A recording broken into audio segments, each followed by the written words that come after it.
संघटनेच्या मिटिंगला त्या महिला उपस्थित राहिल्या पाहिजेत, हे बघणं सुद्धा आपलं कर्तव्य आहे. दुसरं 50% पण 25% तर महिला आल्या पाहिजेत. 75% भले पुरुष उपस्थित राहू नये, महिलांना कामं आहेत घरी, पण असं केलं तर मग संघटना वाढणार नाही. दुसरं असं की एक लक्षात ठेवा, आता आमच्याकडे खासदार नाहीये, बरोबर? म्हणजे आहे तर कोणता आहे तो? म्हणजे आमचा आहे का? नाहीये. आणि मगाशी कोणीतरी म्हटलं की ज्या पक्षाचा खासदार म्हणजे तो महाविकास आघाडीतला असला तरी सुद्धा तो त्याचा पक्ष वाढवेल की आमचा पक्ष वाढवेल, बरोबर आहे ना? त्यामुळे आज अशी परिस्थिती आहे. तसं बघायला गेलं तर खासदाराचा निधी सगळ्याच गावाला मिळणार नाही.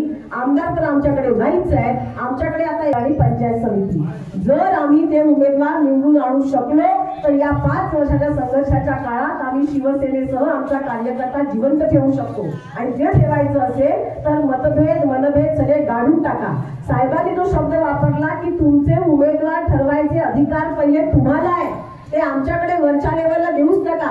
तुम्ही सांगा कोणत्या पंचायत समिती गणामध्ये किंवा सर्कलला कोणाचं प्राबल्य आहे, कोण माणूस चांगला, तर 1-2 नावं आली, पण आतापासून नको. हे तुमच्यामध्ये ठरवा. या मीटिंग तुमच्यामध्ये होती. रिझर्वेशन येणार आहे, त्याच्यामुळे त्या रिझर्वेशन मध्ये कोणाला संधी मिळेल, कोणतं आरक्षण येणार हे आपल्याला माहित नाहीये. कदाचित उमेदवार चांगला आहे आणि मग आपण त्याच्या नावाची घोषणा आणि आरक्षण बदललं तर मग अशी गडबड नको व्हायला, हा एक उद्देश होता. त्याच्यानंतर पुढचं जे काम आहे, कारण हे मी आता का सांगते, जसं मतदार जागे संदर्भात किंवा व्याप्ती जी आहे आपल्या त्या संदर्भात हेराफेरी इकडे झाली, बऱ्याच ठिकाणी अशी झाली. त्यांनी त्यांच्या फेवरची गावं त्यांच्या एका गणाला आणि एका गटाला जोडून घेतल्या. आणि याच्या पुढे आणखी ते असं करणार आहे, मतदार यादी आता प्रसिद्ध होती, बरोबर? पुढचा टप्पा आहे आपला. मतदार यादी प्रसिद्ध होताना दुबार नावं, मयत नावं ही त्याच्यामध्ये गाळली गेली पाहिजे. जशी मतदार यादी तयार होईल त्या पद्धतीनं ती यादी गावागावामध्ये सजवायचं काम महत्वाच्या पदाधिकाऱ्यांचं आहे. कारण का तर त्या दुबार नावाच्या नावाखाली अनेक लोक बाहेरची माणसं आणून त्यांचं मतदान करून घेतात आणि आपली सीट पाळायचा प्रयत्न करतात. काही वेळेला मयत माणूस सुद्धा जाऊन मतदान करून येतो, होतं ना असं?